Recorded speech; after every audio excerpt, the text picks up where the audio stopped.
Hamas ने Israel पर rocket दाग दिए।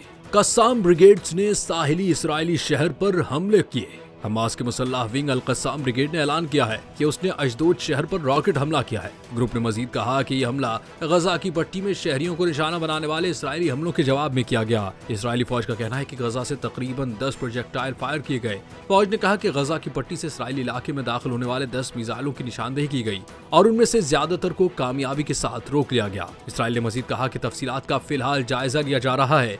इसराइली अखबार हेरिटेज ने कहा कि मुबैना तौर पर मिसाइलों के टुकड़े अस्कलान और गौन यावने में गिरे, जिससे गाड़ियों को नुकसान पहुंचा और 3 अफराद हल्के से जख्मी हुए।